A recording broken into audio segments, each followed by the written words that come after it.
আকাশবাণী খবর পড়ছি প্রিয়া বিশ্বকর্মা। প্রথমে বিশেষ বিশেষ খবর। সুপ্রিম কোর্ট আরজি কর কাণ্ডের প্রতিবাদে আন্দোলনরত জুনিয়র ডাক্তারদের আজ বিকেল 5টার মধ্যে কাজে ফেরার নির্দেশ দিয়েছে। জিবি মিটিংয়ে আন্দোলন চালিয়ে যাওয়ার সিদ্ধান্ত জুনিয়র চিকিৎসকদের। জিএসটি কাউন্সিল ক্যান্সারের ওষুধের ওপর পণ্য ও পরিষেবা কর 12% থেকে কমিয়ে 5% করার সিদ্ধান্ত নিয়েছে। জীবন ও স্বাস্থ্য বীমার ওপর জিএসটি হার কমানোর বিষয়টি বিবেচনায় গঠন করা হবে মন্ত্রীগোষ্ঠী। প্রধানমন্ত্রী নরেন্দ্র মোদী পদ্ম পুরস্কারের জন্য আরও বেশি করে নাম পাঠানোর আহ্বান জানিয়েছেন। কেন্দ্রীয় স্বরাষ্ট্রমন্ত্রী অমিত শাহ আজ নতুন দিল্লিতে ইন্ডিয়ান সাইবার ক্রাইম কোঅর্ডিনেশন সেন্টারের প্রথম প্রতিষ্ঠা দিবস উদযাপন অনুষ্ঠানে অংশ নেবেন। 3 দেশ সফরের দ্বিতীয় পর্যায়ে বিদেশমন্ত্রী ডক্টর এস জয়শঙ্কর আজ জার্মানি যাচ্ছেন। পুরুষদের এশিয়ান চ্যাম্পিয়ন্স ট্রফি হকি টুর্নামেন্টে ভারত জাপানকে 5-1 পরাজিত করেছে। আসছে বিস্তারিত খবরে। সুপ্রিম কোর্ট আরজি কর কাণ্ডের প্রতিবাদে আন্দোলনরত জুনিয়র ডাক্তারদের আজ বিকেল 5টার মধ্যে কাজে ফেরার নির্দেশ দিয়েছে। প্রধান বিচারপতি DY চন্দ্রচূড়, বিচারপতি JB পার্দিওয়ালা ও বিচারপতি মনোজ মিশ্রের বেঞ্চে গতকাল এই মামলার শুনানির সময় রাজ্যের তরফে প্রবীণ আইনজীবী কপিল সিব্বাল জুনিয়র ডাক্তারদের কর্মবিরতির ছেড়ে সরকারি স্বাস্থ্য পরিষেবার বেহাল অবস্থার কথা তুলে ধরেন। তিনি জানান, চিকিৎসকদের আন্দোলন চলায় 23 জন রোগীর মৃত্যু হয়েছে, 6 লক্ষ রোগী চিকিৎসা থেকে বঞ্চিত হয়েছেন। যে ডাক্তাররা কাজে ফিরবেন তাদের বিরুদ্ধে বদলি সহ শাস্তিমূলক কোনো ব্যবস্থা নেওয়া হবে না বলে জানান শ্রী সিব্বাল। এর প্রেক্ষিতে প্রধান বিচারপতি বলেন, আন্দোলনকারী চিকিৎসকরা যদি এই সময়সীমার মধ্যে কাজে ফেরেন তাহলে তাদের বিরুদ্ধে রাজ্য সরকার ব্যবস্থা নেবে না। পাশাপাশি চিকিৎসকদের মনে আস্থা ফেরাতে পদক্ষেপ করতে হবে রাজ্য সরকারকে। তাদের সুরক্ষা ও নিরাপত্তা সুনিশ্চিত করবে পুলিশ ও প্রশাসন। আন্দোলনকারী জুনিয়র চিকিৎসকদের ক্রমাগত হুমকি দেওয়া হচ্ছে বলে তাদের তরফে আইনজীবী গীতা লুথরা উদ্বেগ প্রকাশ করলে প্রধান বিচারপতির বেঞ্চ এই নির্দেশ দেন। জেলা শাসক ও পুলিশ সুপারদেরও জেলা হাসপাতালগুলিতে চিকিৎসকদের সুরক্ষার বিষয়টি সুনিশ্চিত করতে বলা হয়েছে। প্রধান বিচারপতি বলেন, কর্তব্য পালনের মূল্যে প্রতিবাদ করা যায় না। দুপক্ষের সওয়াল জবাব শুনে প্রধান বিচারপতি আগামী মঙ্গলবার 17 সেপ্টেম্বর সিবিআইকে নতুন করে স্ট্যাটাস রিপোর্ট জমা দেওয়ার নির্দেশ দেন। ওই দিনই মামলার পরবর্তী শুনানি। এদিকে সুপ্রিম কোর্টের কাজে ফেরার নির্দেশের পর জুনিয়র ডাক্তাররা তাদের আন্দোলনকে আরও তীব্র করছেন। পশ্চিমবঙ্গের স্বাস্থ্য সচিব, স্বাস্থ্য অধিকর্তা এবং স্বাস্থ্য শিক্ষা অধিকর্তার পদত্যাগের দাবিতে আজ স্বাস্থ্য ভবন অভিযানে ডাক দিয়েছেন তারা। দুপুর 12টায় সল্টলেকের করুণাময়ী থেকে শুরু হয়ে স্বাস্থ্য ভবনের দিকে এগিয়ে যাবে তাদের মিছিল। গতকাল NRS মেডিকেল কলেজ হাসপাতালে জিবি মিটিংয়ের পর আন্দোলন চালিয়ে যাওয়ার সিদ্ধান্ত নেন জুনিয়র চিকিৎসকরা। এই 3 আধিকারিকের পদত্যাগ এবং আগের 5 দফা দাবি পূরণ হলেই তারা কাজে ফেরার ব্যাপারে চিন্তা ভাবনা করবেন বলে জুনিয়র চিকিৎসকরা জানিয়েছেন। আমরা স্বাস্থ্য সচিব, DME এবং DHS অপসারণের দাবি করছি এদেরও সিবিআই তদন্তের আওতায় আনার। স্বাস্থ্য ভবনের এই পাহাড় প্রমাণ দুর্নীতি নিয়ে স্বাস্থ্যমন্ত্রীর কি বক্তব্য আমরা তাও জানতে চাই। সুপ্রিম কোর্টে কপিল সিব্বল এবং সরকার আন্দোলনের অভিমুখকে জনবিরোধী বলে দাগিয়ে দেওয়ার চেষ্টা করছেন। এমত অবস্থায় আমরা আমাদের 5 দফা দাবি সহ উপরোক্ত দাবিগুলোকেও সামনে রেখে সাধারণ মানুষকে যথাযথ চিকিৎসা পরিষেবা দিতে উপযোগী এক যথাযথ স্বাস্থ্য ব্যবস্থার জন্য বেলা 12টা থেকে করুণাময়ী থেকে স্বাস্থ্য ভবন অভিযানের ডাক দিচ্ছি। জিএসটি কাউন্সিল ক্যান্সারের ওষুধের ওপর পণ্য ও পরিষেবা কর 12% থেকে কমিয়ে 5% করার সিদ্ধান্ত নিয়েছে। নতুন দিল্লিতে গতকাল কেন্দ্রীয় অর্থমন্ত্রী নির্মলা সীতারামনের সভাপতিত্বে কাউন্সিলের 54তম বৈঠকে এই সিদ্ধান্ত হয়। শ্রীমতী সীতারামন পরে সাংবাদিকদের জানান, ক্যান্সারের চিকিৎসার খরচ কমাতেই জিএসটি হ্রাসের এই সিদ্ধান্ত। এর পাশাপাশি নির্দিষ্ট কিছু স্ন্যাক্সের ওপর জিএসটি 18% থেকে কমিয়ে 12% করা হয়েছে। জীবন বীমা ও স্বাস্থ্য বীমার ওপর জিএসটি হার কমানোর বিষয়টি বিবেচনা করতে একটি মন্ত্রীগোষ্ঠী গঠনের সিদ্ধান্তও নিয়েছে GST Council. For the purpose of medical health insurance related GST, they will look into this matter and come with a report by end of October, just 1.5 months time. And the GST Council, which will meet in November, will finalize based on this report which will come from the GOM. প্রধানমন্ত্রী নরেন্দ্র মোদী পদ্ম পুরস্কারের জন্য আরও বেশি করে নাম পাঠানোর আহ্বান জানিয়েছেন।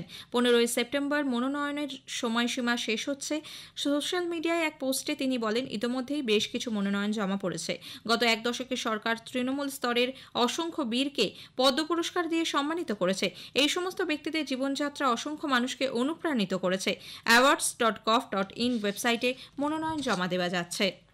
কেন্দ্রীয় স্বরাষ্ট্রমন্ত্রী অমিত শাহ আজ নতুন দিল্লিতে Indian cyber crime coordination centre I4Cর প্রথম প্রতিষ্ঠা দিবস উদযাপন অনুষ্ঠানে ভাষণ দেবেন। সাইবার সুরক্ষা বিষয়ে বেশ কিছু উদ্যোগের সূচনার পাশাপাশি সাইবার জালিয়াতি প্রশমন কেন্দ্র CFMC জাতির উদ্দেশ্যে উৎসর্গ করবেন তিনি। সাইবার ক্রাইম ডেটা সংগ্রহ ও ভাগ করে নেওয়া, ম্যাপিং, বিশ্লেষণ এবং আইন বলবৎকারী সংস্থাগুলির সহায়ক প্ল্যাটফর্ম, ওয়েব ভিত্তিক মডিউল সমন্বয়ের সূচনা করবেন শ্রী শাহ। সাইবার নিরাপত্তা বাড়াতে রাজ্য ও কেন্দ্রশাসিত অঞ্চল এবং কেন্দ্রীয় পুলিশ সংস্থাগুলিতে প্রশিক্ষিত বিশেষজ্ঞ গোষ্ঠী তৈরির কর্মসূচি সাইবার কমান্ডোজের উদ্বোধনও করবেন তিনি। প্রতিরক্ষা মন্ত্রক হিন্দুস্তান এরোনটিক্স লিমিটেড হ্যালের সঙ্গে সুখোই 30 MKI বিমানের জন্য 240টি AL-31 FP এয়ারো ইঞ্জিন ক্রয়ের বিষয়ে চুক্তি স্বাক্ষর করেছে। 26,000 কোটি টাকারও বেশি ব্যয়ে এগুলি কেনা হবে। প্রতিরক্ষা মন্ত্রক জানিয়েছে হ্যালের কোরাপুট বিভাগ এগুলি তৈরি করবে। লজিস্টিক ক্ষেত্রে কর্মীদের দক্ষতা বৃদ্ধির জন্য ভারতীয় সেনা এবং বিমান বাহিনী গতিশক্তি বিশ্ববিদ্যালয়ের সঙ্গে একটি সমঝোতা স্মারকপত্র মৌ স্বাক্ষর করেছে। প্রতিরক্ষা মন্ত্রী রাজনাথ সিং এর উপস্থিতিতে এই চুক্তি স্বাক্ষরিত হয়। তিনি বলেন, বিশ্বমানের লজিস্টিক ব্যবস্থা তৈরি এবং প্রতিরক্ষা ক্ষেত্রে স্বনির্ভরতা অর্জনে এটি একটি গুরুত্বপূর্ণ পদক্ষেপ। आत्मनिर्भर भारत की बात करते हैं तो इस आत्मनिर्भरता से हमारा आशय यह होता है कि हमारी सेनाओं की जो जरूरतें हैं उनकी पूर्ति हमारे खुद के साधनों से हो। जैसे यदि हम लॉजिस्टिक्स के लिए एक्सपर्टीज की जरूरत है तो उसकी ट्रेनिंग हमें हमारे अपने गति शक्ति विश्वविद्यालय से ही मिले। यदि हमें इक्विपमेंट चाहिए तो वह भी हमें भारत की इंडस्ट्री द्वारा ही निर्मित किए हुए मिले। हमारा स्पष्ट मानना है कि एक सशक्त भारत की नींव आत्मनिर्भर होकर ही रखी जा सकती है। খবর শুনছেন আকাশবাণী থেকে। 3 দেশ সফরের দ্বিতীয় পর্যায়ে বিদেশমন্ত্রী ডক্টর এস জয়শঙ্কর আজ জার্মানি যাচ্ছেন। দুদিনের এই সফরে তিনি সে দেশের বিদেশমন্ত্রী এবং অন্যান্য নেতাদের সঙ্গে সাক্ষাৎ করবেন।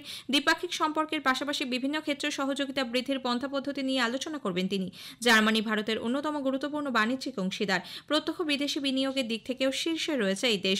এর আগে গতকাল সৌদি আরবের রিয়াধে ভারত এবং উপসাগরীয় সহযোগিতা পর্ষদ GCC-র মন্ত্রী পর্যায়ের বৈঠকে যৌথভাবে সভাপতিত্ব করেন তিনি। প্যালেস্তাইন ইস্যুতে ভারতের নীতিগত ধারাবাহিক অবস্থানের কথা পুনরায় স্মরণ করিয়ে দিয়ে তিনি বলেন, গাজার বর্তমান পরিস্থিতি এখন ভারতের প্রধান উদ্বেগের বিষয়।